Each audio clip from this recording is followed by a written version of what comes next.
new education policy on the occasion of Teachers' Day 2020. My heartily welcome to the management, Honorable Chairman Dr. A.C. Shanmugam Sir, Vice Chairman Sri A.C. Arun Kumar Sir, Executive Director Dr. S. Vijayananda Sir, Special Officer Dr. S. Jaybalan, CEO of RRGI Sri Sitaram, Rector RRGI Dr. Gopal Krishna Nair Sir, Principal Rajarajeshwari College of Engineering Dr. T. Chandrasekhar, and the Deans of Rajarajeshwari College of Engineering Dr. Al Balkrishna, Dr. Usha Shaktivel, R&D. I also extend my sincere welcome to the Honorable Prime Minister, Honorable Minister of MHRD, and Chairman UGC for their encouragement to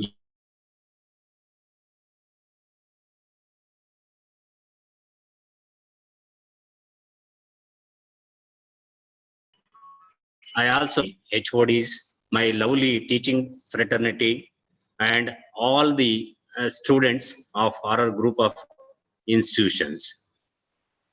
It's immense pleasure to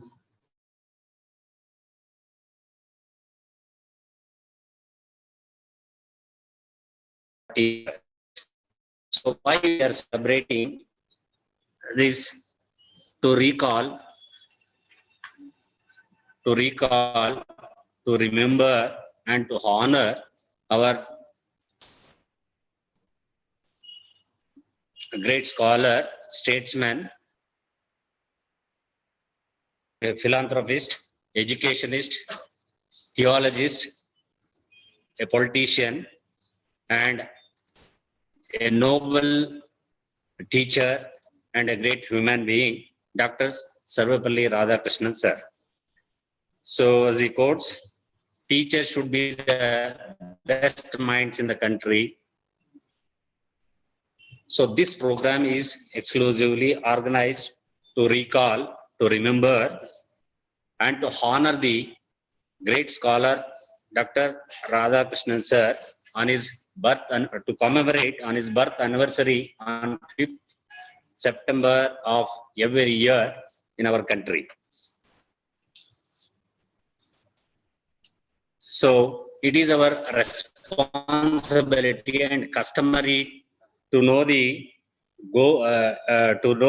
achievements and also the career and education of our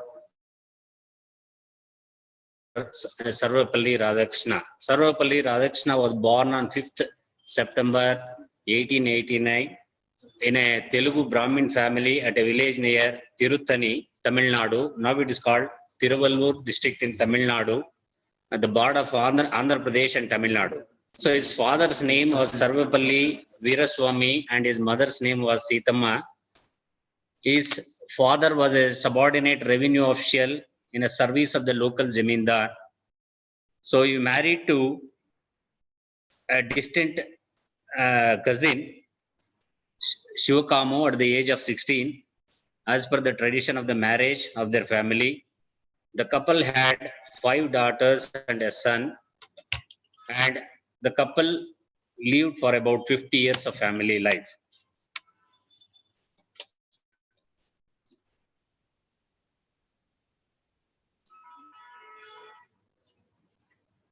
So when you come to the education and career, Sarvepalli Radhakrishna joined in a primary education at Primary Board High School at Tiruttani. As you know, Tiruttani is a famous pilgrimage center and Tirumala. So in 1896, he moved to the Hermannsburg Evangel Lutheran Mission School at Tirupati to continue his studies. He joined Varhi College in Vellore, but switched to the Madras Christian College at the age of 70. There, he graduated. He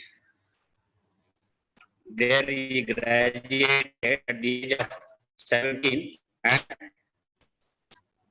attained his post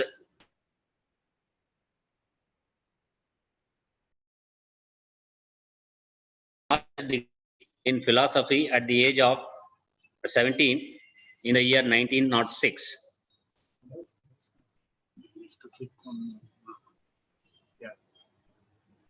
So in April 1909, Sarvepalli Radhakrishna was appointed to the Department of Philosophy at Madras Presidency College. By that time, he had written many articles of repute like The Quest,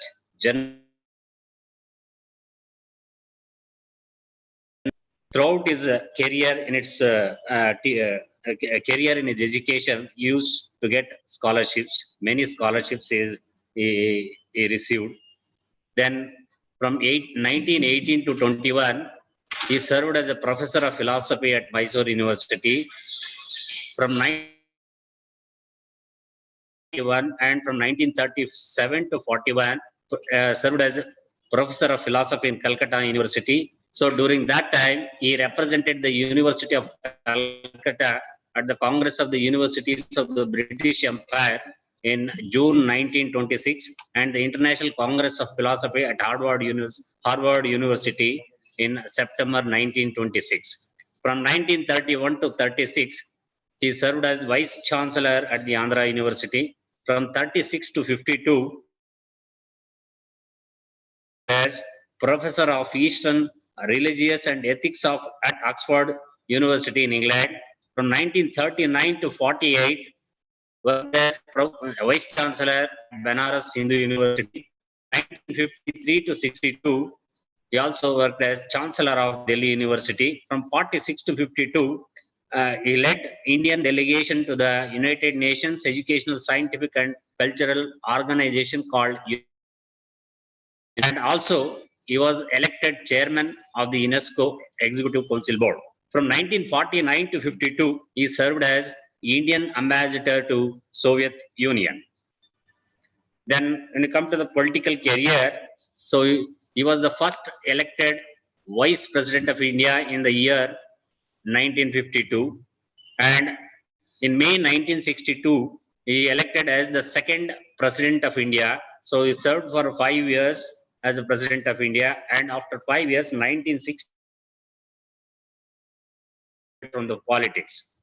So during his career and profession, and in a real life, he got plenty of awards. Out of that, to mention a few. So in 1954, the Bharat Ratna, the highest civilian award in India, 1954, Order of Merit for Arts and Science, 1961, Peace Prize of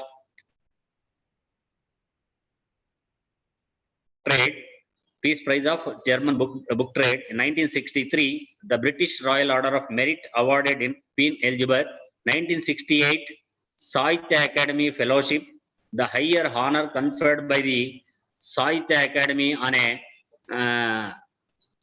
a writer. He is the first person to get the award in 1975. So Templeton Templeton Prize in 1975, a few months before his death, for advocating non-aggression and conveying a universal reality of God that embraced the love and wisdom of all the people. He donated the entire amount to the Templeton Prize at Oxford University. In 1989, institution of Radhakrishna Scholarship by Oxford University in the memory of Radhakrishna. So he used to have several habit of reading books, and so many books is written, famous books written by Sarvepalli Radhakrishna. Indian philosophy, the Hindu view of life, the idealistic view of life, Eastern religion and Western thought, Bhagavad Gita,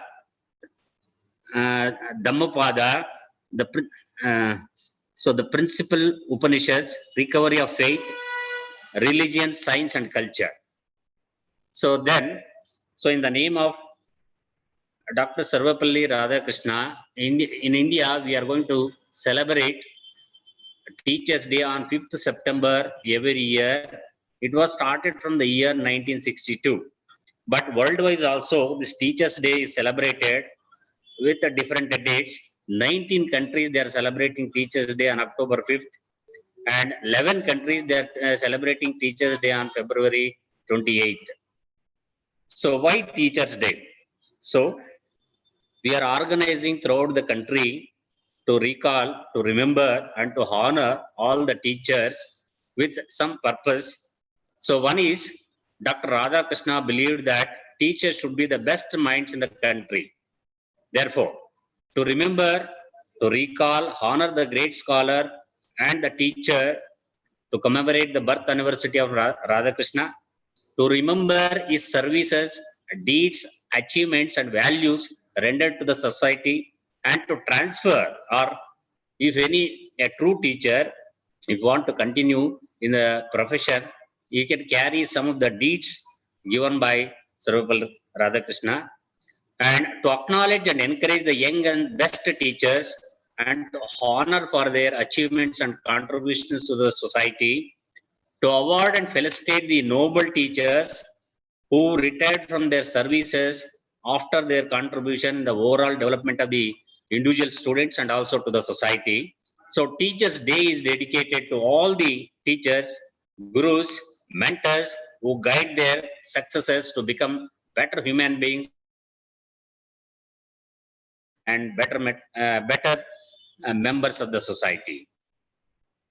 Then who are teachers? They are the icons of knowledge and wisdom. They are the most powerful tools to build a true shape of a life of an individual. Therefore, a teacher is an academic parent, is a mentor, is a guide, is also a teacher, an advisor, a source of light, and pillar of success. Honorable Prime Minister rightly said, a teacher or teaching is Jivan Dharma, a way of life. It cannot be explained by oral terms, and it cannot be measured. So this is a way of life. The teacher has to dedicate his wholehearted life. When a teacher learns, a nation leads. This is what our Honorable Prime Minister quotes during his speeches. Then, as a teacher, what is our responsibility to build the nation and also to build the students to become the best citizens and true citizens of the society? First, the teacher has to update ourselves with respect to a rich knowledge. Number one, we have to develop our own personality. So either with respect to the discipline and the real way of life, with moral, ethical, and social values. And also we have to update ourselves with respect to the changing technologies in the world. And we have to train and build the young students to the requirement of the nation and society, and at large to the entire world. So then it is our responsibility to mold and to acknowledge the best students, to develop in a real life in all directions. Therefore, they are wisdom. So this is what the responsibility of the teacher, which is lies with us. So that's why we are celebrating our Teachers' Day. Then, with respect to the second part of this program, as we are aware, we come across a lot of crises because of the virus impact worldwide. So what is this COVID impact in India? So India lockdown happened on 23rd of March. So from March onwards, every individual is living with fear and death of life.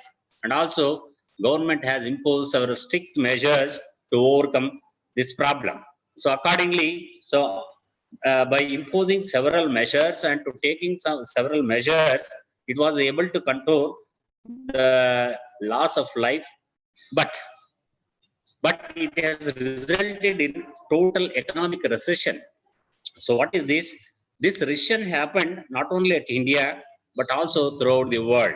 So we have to recall this, the effect or impact of COVID-19. So global recession happened.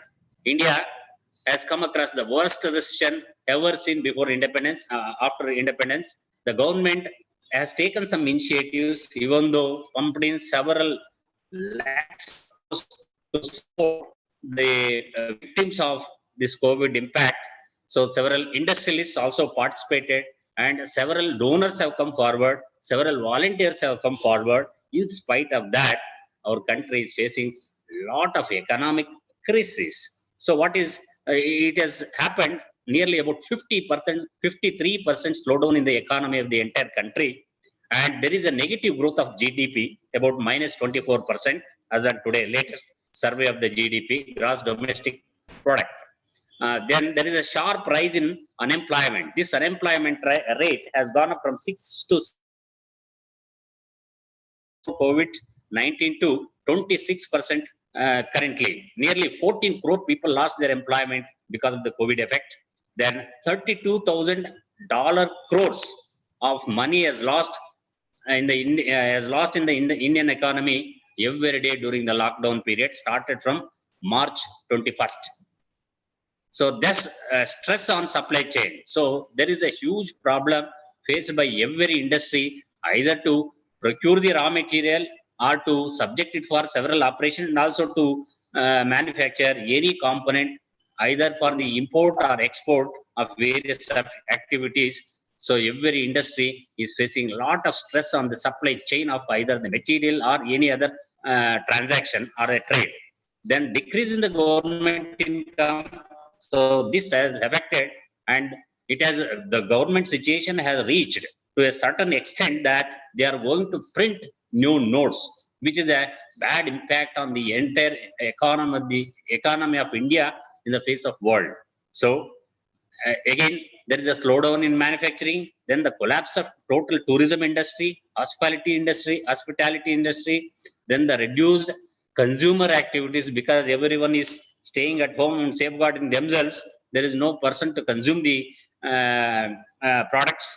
So then there is a plunge in the fuel consumption. What has happened? All of a sudden, the fuel consumption has drastically come down because of the lockdown worldwide.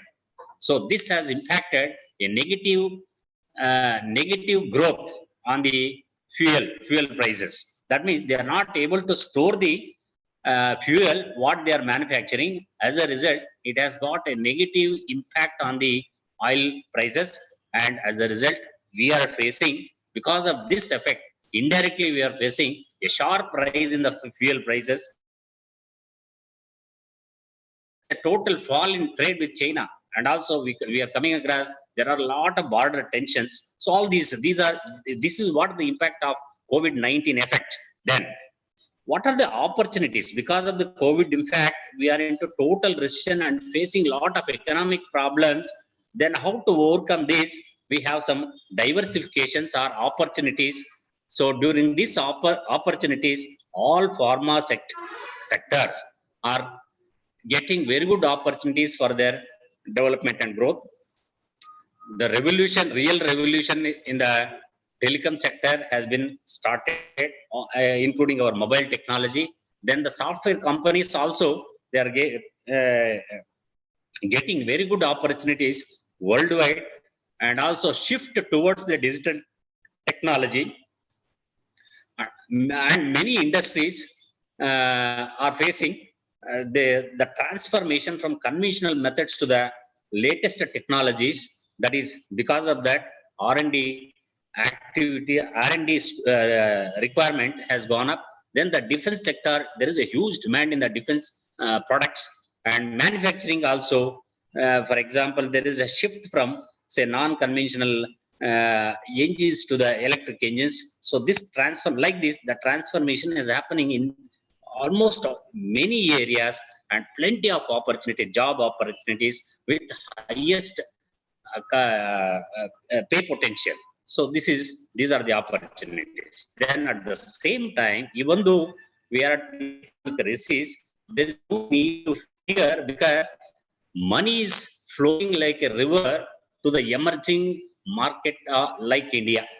That is in the form of cash reserve ratio. Our cash reserve ratio has gone up to the larger extent. No country possesses so much of cash. all foreign institutional investments are moving towards the country, and we have huge reserves and no other country will have. So because of these sources, it is possible to overcome whatever the problems we are facing. At this crisis situation, the government has thought to take serious measures in order to globalize, in order to universalize our education system at par with the world standards or international standards. So in that regard, on so keeping in mind one nation, one education policy, but without disturbing the internal integrity of each and every state, this education policy is uniform throughout the country. One nation, one education policy. So one nation, one rule. So like that, so they have taken some drastic measure to improve to upgrade the current education system, what was implemented only two times. So this is the first decision they have taken, and it was signed on 29th July 2020 by Honorable Prime Minister.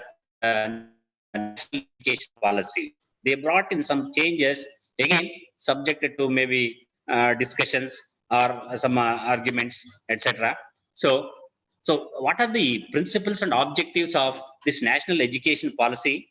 So with the intention, universalization and globalization of the education system at par with the international standards or world standards. So NEP 2020 aims at making India a global knowledge superpower. The cabinet has approved the renaming of the MHRD as Ministry of Education. The two earlier education policies were brought in the year 1968. It was happened before, say after independence. Then in 1986, they made some transformations. Then in 21st century, this is the first step taken to make some changes in the education policy, new education policy. So what are the principles? Keeping in mind several principles, recognizing, identifying, and strengthening the unique capabilities of each student, promoting each student holistic development in both the academic and also non-academic spheres, achieving foundational literacy and numeracy in all the students by grade 3. So flexibility for learners to choose plenty of opportunities. Depending on the learner's interest, they make some decisions. No hard separations between the arts. So earlier, we used to separate arts or science or commerce like this. Now everything is clubbed and made uniform. So except the medical and legal education, they made all these, even engineering,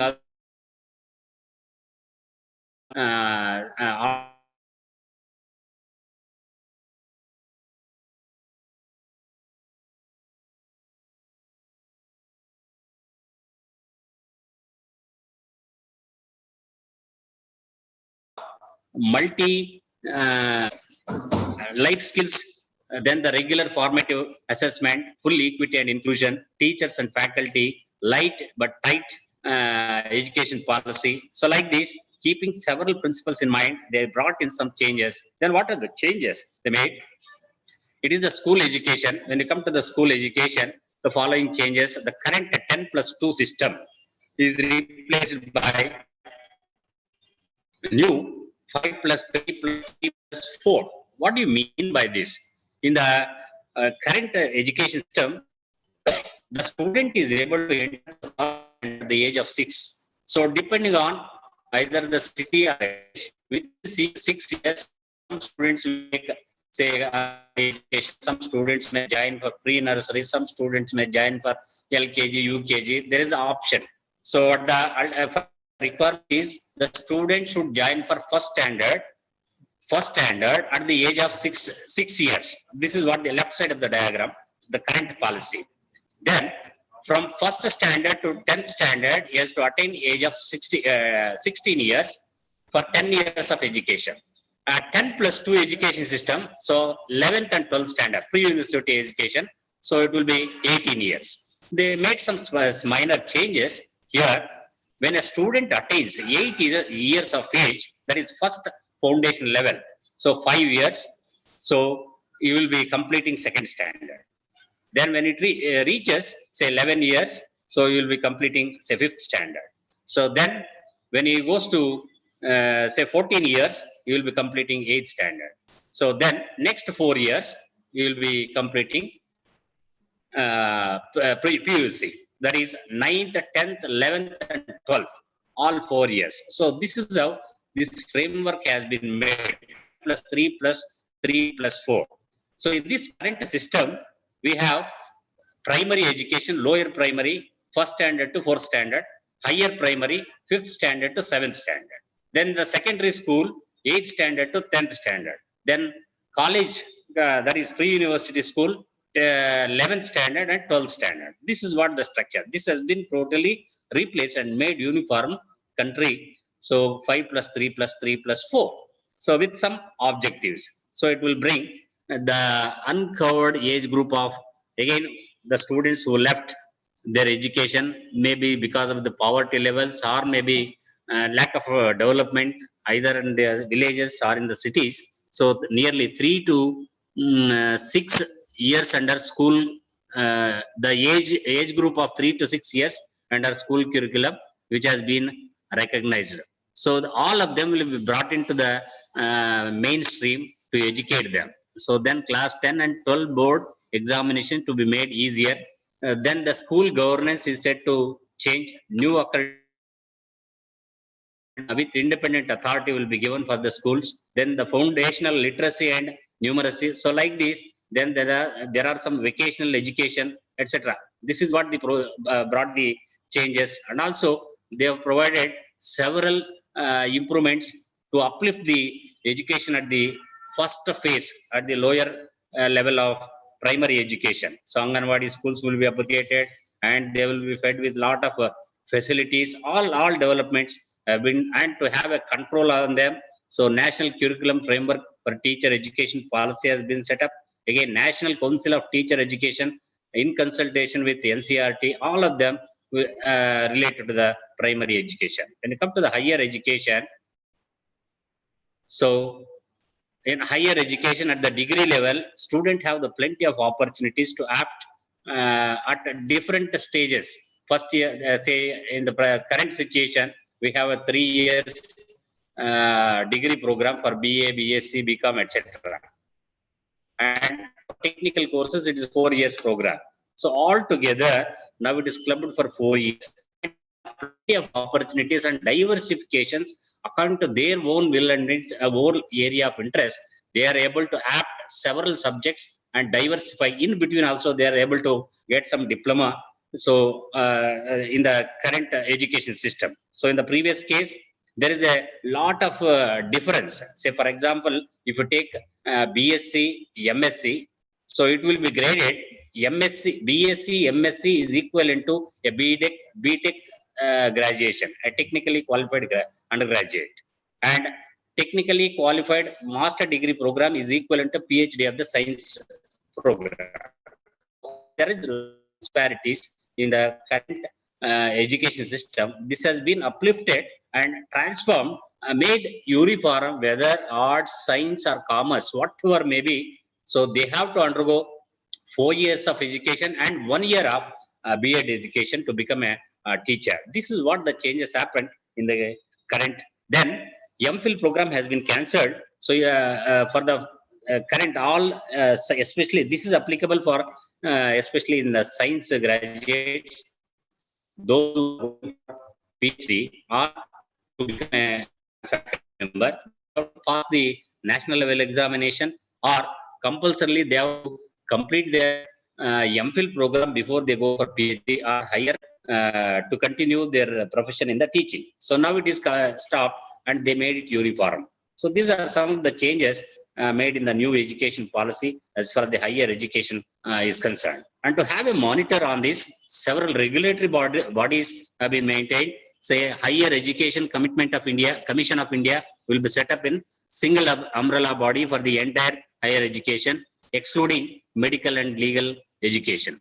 Then public and private higher education institution will be governed by the same set of norms for regulation, accreditation, and academic standards. Also, HECI will be having 4 independent, that is, Higher Education Commission of India have 4 branches. So each branch, for example, National Higher Education Regulatory Council for regulating the education system. Again, General Education Council for for setting the standards of education. Then Higher Education Grants Council for funding, and National Accreditation Council for accreditation. So like this, there are 4 main bodies to monitor this entire higher education policy and the program.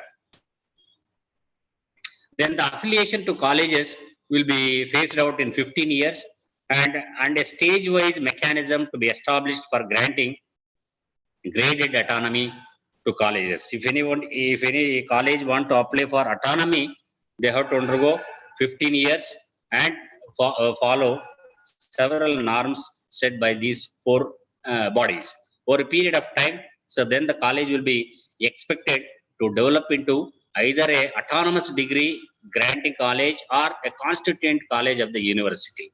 The objective of the new government is to bring the transformation by the time they reach to 2040. So the entire changes should take place, and whatever the education we are providing in India, it should be at par with the world education and with world standards, international standards. So this is what the changes they made, and also several objectives. Again, what is its impact?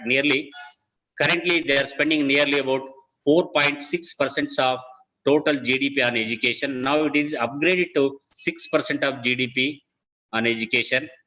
Then there are a set of several rules, and also all the teaching community will be upgraded with the latest changes, that is a digital drive and vocal come local, made in India program, and supporting the young Turks. These are some of the initiatives taken by government as far as the new education policy, so that in overall development, the country should progress either in the education or in the economic at international standards. So this is what the presentation of this new education policy. I am very much thankful to the participants who patiently listened. Even though we have some disturbances either in the power or in the arrangement of the this program boardroom, so there are some difficulties we face. In spite of that, very patiently all of you are listening. I am very much thankful to you, and I wish you all the best in your future endeavors. Thank you very much. How much time? Any questions? Any clarifications or questions?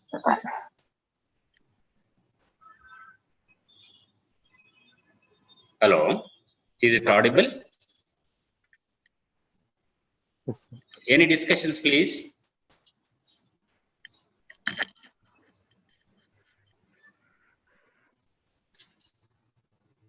Sir, one question from the chat box. I think maybe India having the diversified languages. So how the new education policy will cope up? See, this is what very in the beginning itself I very clearly mentioned. So with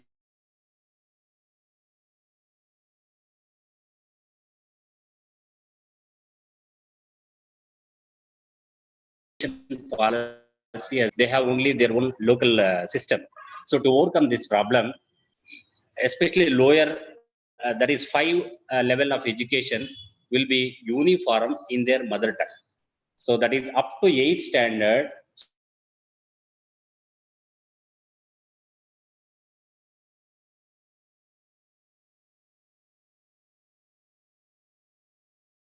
Common throughout the country. It is not either X, Y, or this is a common rule for all states in the country without disturbing the mother tongue.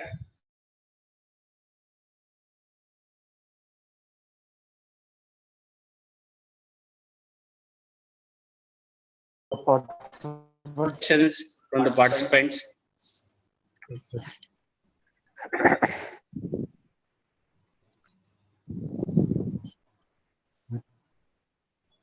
Thank you.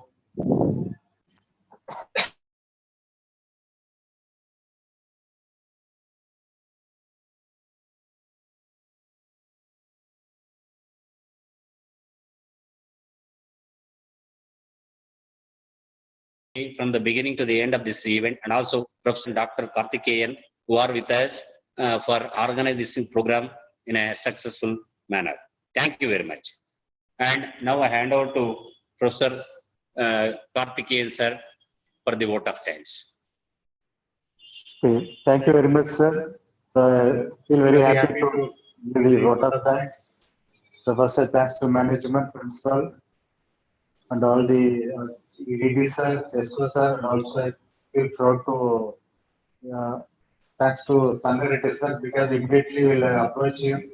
So about the education policy during the teacher celebration. So wholeheartedly accepted and prepared for the very good slides. Even though I come across some other points, it's very useful for me, because the education policy is happened in 1968. After the decades, now they're renewing the education policy. So thank you, sir. Thank you for joining. So thank you for all the participants for joining with us. Thank you, one and all. Okay, so let us close the session now.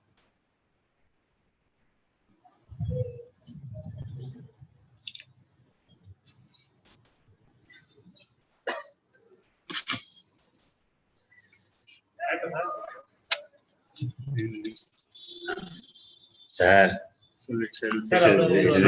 audio.